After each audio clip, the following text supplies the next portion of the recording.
Pourquoi Jésus de Nazareth a-t-il été crucifié? Parce qu'il a eu des revendications scandaleuses sur lui-même. Il a revendiqué être le seul et unique Fils de Dieu.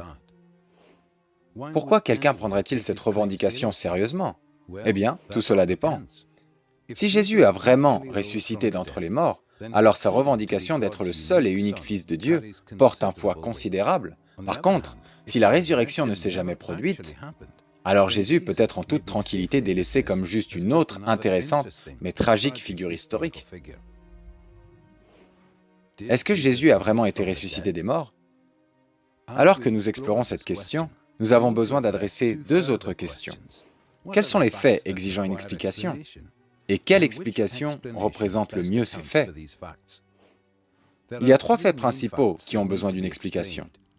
La découverte du tombeau de Jésus vide, les apparitions de Jésus vivant après sa mort, et la conviction des disciples que Jésus a ressuscité des morts. Examinons chacun de ceux-ci. Fait numéro 1. La découverte que le tombeau de Jésus était vide est rapportée dans pas moins de 6 sources indépendantes.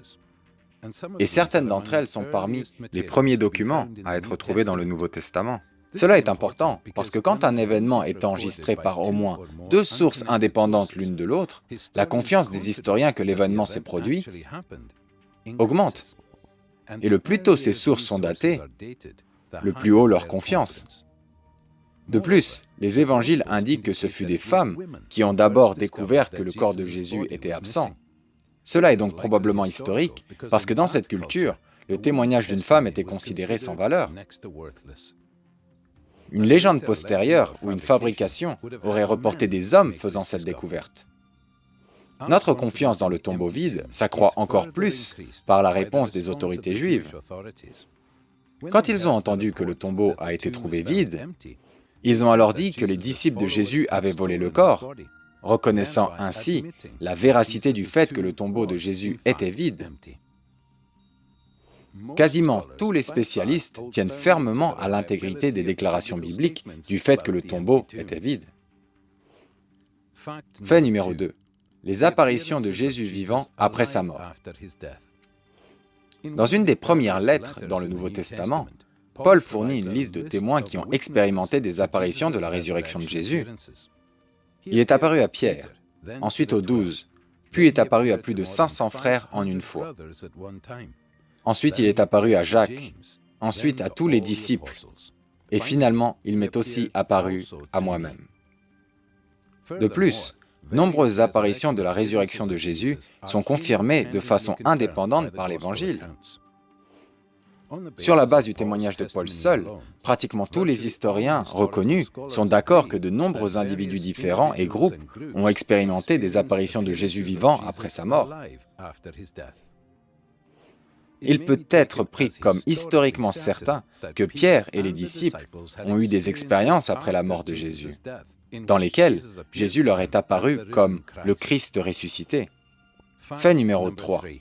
La conviction des disciples dans la résurrection. Après la crucifixion de Jésus, ses disciples étaient dévastés, démoralisés, et se cachaient ayant peur pour leur vie.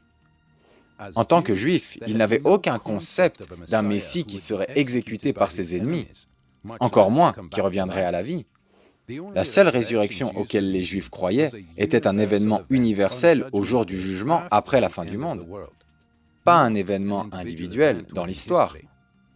De plus, dans la loi juive, la crucifixion de Jésus comme un criminel signifiait qu'il était littéralement sous la malédiction de Dieu. Mais d'une façon ou d'une autre, en dépit de tout cela, les disciples sont subitement venus sincèrement à croire que Dieu avait ressuscité Jésus des morts. Ils en étaient tellement convaincus que même menacés à mort, pas même un seul d'entre eux s'est rétracté. Même le pharisien Paul, qui a persécuté des chrétiens, est devenu subitement un chrétien lui-même, comme l'a fait le sceptique jeune frère de Jésus, Jacques. Une expérience incroyablement puissante et transformatrice a dû subvenir pour produire la sorte de mouvement qu'était le christianisme à ses débuts. C'est pourquoi, en tant qu'historien, je ne peux pas expliquer la montée du christianisme à ses débuts, à moins que Jésus soit ressuscité en laissant un tombeau vide derrière lui. Ces trois faits fermement établis demandent une explication adéquate. Comment les interprétez-vous? Au travers de l'histoire, différentes explications naturalistes ont été offertes pour essayer d'expliquer ces faits. La théorie du complot, l'hypothèse de la mort apparente, l'hypothèse de l'hallucination, etc. Toutes celles-ci ont été presque universellement rejetées par les experts contemporains. Le fait simple est qu'il n'y a juste aucune explication naturaliste plausible à ces trois faits. L'explication donnée par les témoins oculaires originaux est que Dieu a ressuscité Jésus des morts.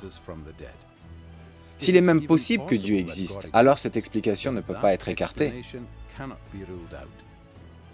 Pour un Dieu qui est capable de créer l'univers tout entier, une telle résurrection serait un jeu d'enfant.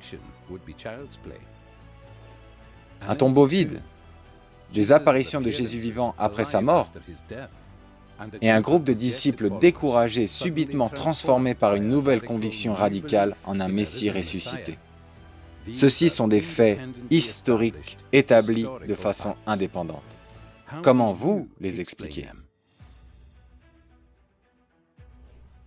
Jésus-Christ est ressuscité, et de cela nous en sommes tous témoins. Pierre. reasonablefaith.org, foi basée sur le raisonnement logique avec William Lane Craig.